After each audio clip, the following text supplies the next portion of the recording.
Ai nuk ishte lindur ende, por teksa pritej ardhja e tij në jetë, një dorë mizore vendosi të ndryshojë një herë por gjithmonë fatin e tyre. Babai u vra në një aksion policie në Levan të Fierit në vitin e vështirë 1997, pasi ishte oficer policie, ndërsa nëna, edhe ajo punonjëse policie, nuk arriti dot ta përballonte këtë humbje kaq të papritur. Teuta e lezi ra në një depresion të thellë, e lindi foshnjën e saj, por nuk ishte në gjendje ta mbante dot atë.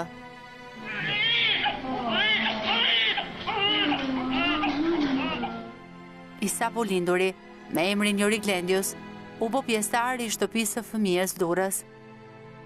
Kjo është historia që ati i kanë rrëfyer, një pjesë të saj e ka lexuar në dokumentat e marra nga jetimorja.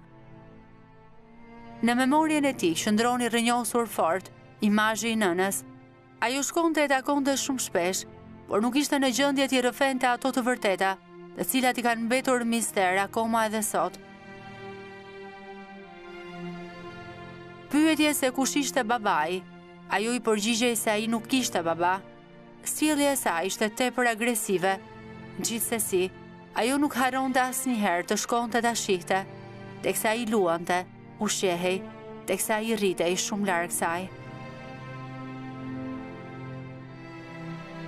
6 vitet e para i kaloi në shtëpinë e fëmijës Durrës, më pas u transferua në Tiranë tek Zyber Hallulli, ku qëndroi deri në moshën 15 vjeçare.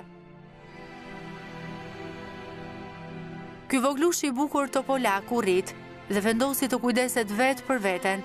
Prej 3 vitesh tashmë jeton me 2 shokë të tij në shtëpi me qira dhe punon si kamarier.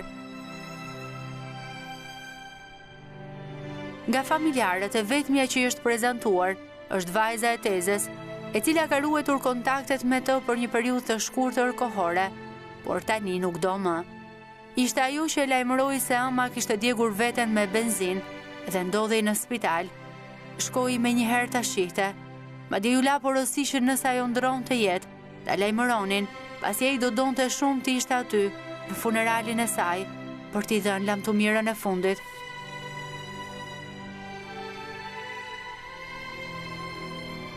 E teksa priste me ankth telefonatën, askush nuk u kujtua. I shqetësuar, telefonoi vetë dhe u trondit, teksa dëgjoi se nëna e tij kishte vdekur. Ishte bërë dhe funerali i saj, por Jorin nuk ishin mundur dot ta merrnin. Kuptoi dhe një herë që kërkesa e tij për të njohur familjen ishte mohuar me qëllim. Dikush dëshiron ta mbaj larg dhe deri më sot ja ka arritur. Megjithatë, ai tashmë është rritur. Ka vetëm pak ditë që ka mbushur 18 vjeç. Në duar mban një dosje me dokumenta me cila do të gjej identitetin e tij. Ai do të kthehet në Berat për të marrë atë që i takon, e sigurisht për të njohur të gjithë ata me të cilët e lidh gjaku, për t'u bërë pyetjen që ka mbajtur shpirtin pezull gjithë këto kohë. Pse askush nuk trokiti në derën e jetimores për ta parë? Kush ishte babai i tij? Pse ju mohua lamtumira e fundit në funeralin e gruas që e lindi, e cila edhe pse e sëmuar, nuk e braktisi kurrë? Jori është gati për të mësuar të vërtetën.